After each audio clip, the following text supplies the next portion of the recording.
esta hora, mi compañero Víctor acá y mi compañero Cristian y yo le queremos dar a todos ustedes un breve mensaje. Los que gusten escuchar, que escuchan y los que no también están recibidos. En esta hora queremos darle un breve mensaje, un mensaje verdadero o un mensaje de la Navidad. Es decir, ¿para qué fue la Navidad? ¿Qué significa la Navidad? Ya que estamos en diciembre, ya prácticamente para 24, donde se dice que el niño Jesucristo, el niño Jesús nació. Pero la pregunta es, ¿qué es la Navidad verdaderamente? La palabra Navidad viene de una palabra que es nativitis, de donde se traduce la palabra Navidad. Y esa palabra significa nacimiento, es decir, el nacimiento de Cristo Jesús. Ahora, la pregunta es, ¿para qué Cristo nació? Porque un mensaje de Navidad podemos pensar que es paz, amor, y siempre decimos algo, lo asociamos con la yaca, pero realmente, ¿qué es la Navidad? ¿Y por qué no se responde esta pregunta, que es lo importante de todo? ¿Para qué tenía que nacer el Señor Jesucristo? ¿Para qué Dios se tuvo que hacer hombre? ¿Para qué aquel que estaba en su trono debió venir y estar en un pesebre?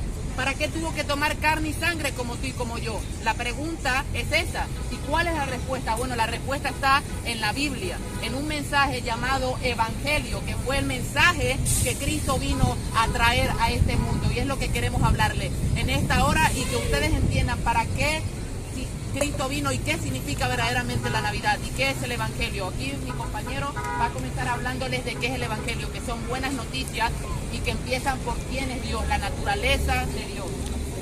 Bueno, el Evangelio es una palabra griega llamada Evangelión.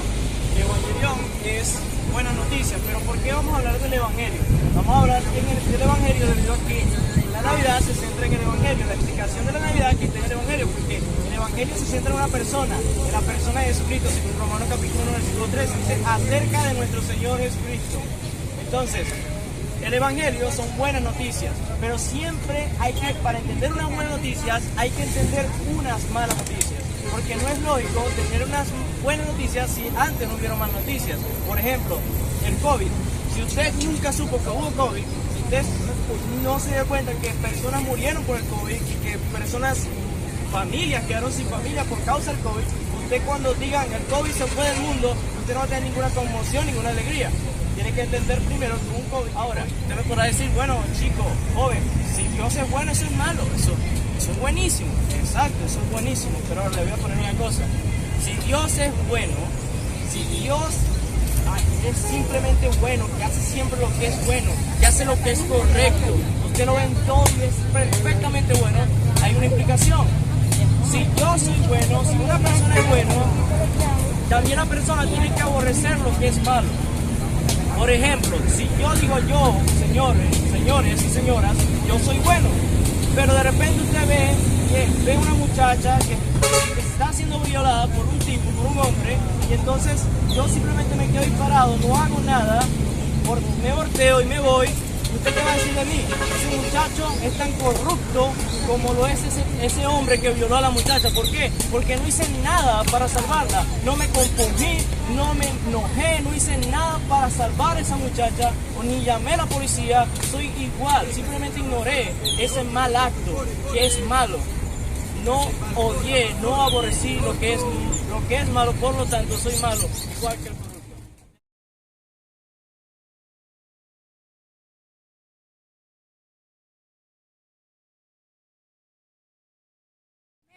Ni siquiera envió embajadores, no, vino personalmente y se hizo hombre. Y como hombre, Él vivió la vida perfecta que tú y yo no hemos vivido. Tú y yo debíamos obedecer la ley de Dios, era nuestra responsabilidad. ¿Cuál es tu responsabilidad ante la nación? Bueno, es cumplir con la Constitución. De la misma manera, tu responsabilidad con Dios era cumplir con su ley, pero tú no has cumplido la ley de Dios, tú la has violado, la has quebrantado y la has roto. Pero Cristo hizo lo que tú y yo no hemos hecho. Él cumplió perfectamente la ley de Dios y la obedeció a la perfección. Lo que tú y yo fallamos en hacer, Cristo lo hizo perfectamente. Él obedeció la ley, la santa y justa ley de Dios. Y al final de su vida, el único hombre que obedeció la ley de Dios, el único hombre que nunca hizo nada malo y que no tenía que pagarle a nadie por nada, porque nunca hizo nada malo, terminó colgado en una cruz como un malhechor, un delincuente y un criminal. La pregunta es ¿por qué? Si Él nunca hizo nada malo. La respuesta es porque en esa cruz Él llevó nuestra culpa, Él sufrió nuestro castigo, experimentó nuestra muerte y recibió nuestro juicio. Toda la ira, el enojo y el justo castigo de Dios que debía caer sobre ti por tus pecados, cayó sobre Cristo. Cristo se puso en nuestro lugar y le dijo al Padre: Padre, estos son criminales, merecen morir, pero no los mates a ellos, mátame a mí, mátame a mí. Yo me pongo en el lugar de ellos, aunque ellos me hayan ofendido y aunque ellos nunca hagan nada para pagarme por todos los bienes que yo les he comprado y aunque ellos nunca puedan compensar por todo el bien que yo les he hecho. Padre, mátame a mí y déjalos vivir a ellos. El día de hoy se pueden ir tranquilos, pero con esta noticia, Cristo murió por ustedes y el día de hoy ustedes pueden tener vida eterna solo creyendo en Cristo Jesús y poniendo su fe y su confianza en Él. Y si ustedes creen en Cristo, arrepintiéndose de todos sus pecados, no importa cuán pecadores hayan sido y cuán negros hayan sido sus pecados, todos sus pecados tienen perdón en la sangre preciosa de Cristo. Váyanse a sus casas con este mensaje. Dios les ama, pero no les ama por lo que ustedes son. Les ama por lo que Él es, amor. Y Él envió a su Hijo unigénito a este mundo para que ustedes tengan vida y vida en abundancia. Él envió a su Hijo y lo dio en el lugar del pecador para que ustedes puedan seguir su camino en paz y ser perdonados de todos sus pecados. Bueno, disculpen Dios, de verdad por la lluvia, pero bueno, quería cerrar nada más con unas palabras. Ya ustedes vieron entonces qué significa el mensaje de la Navidad, o para qué Cristo tenía que nacer. Tenía que nacer para morir. ¿Y para qué morir? Bueno, ya lo explicaron, por qué tenía que morir.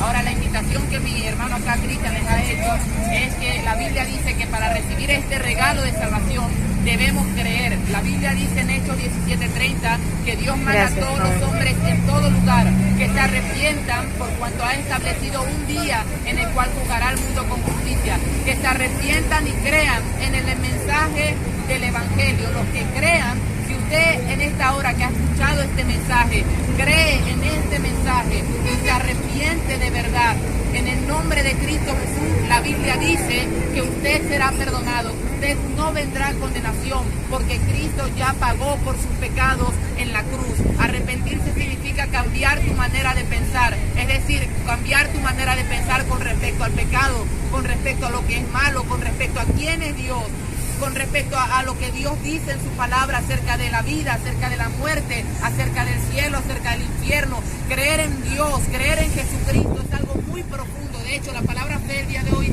es tan superficial, pero cuando se escribió la Biblia originalmente, la palabra que se traduce al español como fe, realmente la concepción de fe es una fe, es algo profundo, es algo que se ha perdido. Hoy fe es algo superficial. Fe significa yo creo en Dios. Yo creo en Dios, pero la Biblia dice que hasta los demonios creen en Dios en Santiago 2 y tiemblan. El diablo no es ateo. Si usted invita al diablo ahorita y le dice, oye diablo, ¿usted cree en Dios? Él se va a sentar y lo va a mirar fijamente y le va a decir, yo creo en Dios más que tú. Yo peleé con él un día, yo me rebelé contra él un día, yo lo vi un día, tú ni siquiera lo has visto. Es más, yo creo en Dios, pero hago todo lo posible para que el mundo no crea en Dios. Entonces de nada te sirve creer en Dios si haces todo en contra de Dios. Si te rebelas contra Dios, los demonios creen en Dios pero siguen en rebeldía contra Dios. Mucha gente dice creer en Dios pero no cree en su palabra, porque si creyeran en su palabra entonces no mentirían, porque la Biblia dice que todos los mentirosos en Apocalipsis 21:8 no heredarán el reino de Dios.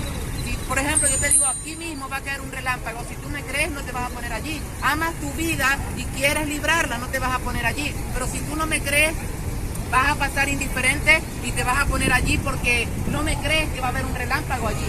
Dios dice en su palabra muchas cosas y si de verdad la gente lo creyera, si de verdad la gente realmente tuviera fe en lo que Cristo dijo, en lo que Dios dijo, no creyera simplemente en Dios, le creyera a Dios, Eso se evidenciaría en tu forma de vivir, tu forma de pensar. Lo que crees determinará lo que escoges y lo que no escogerás, lo que hagas y lo que no harás. Es creer verdaderamente. La Biblia dice, no todo el que me dice Señor, Señor, entrará al reino de Dios, porque no todo el que me dice, Mateo 7:21, Señor, Señor, entrará en el reino de Dios, sino el que haga la voluntad de mi Padre que está en los cielos.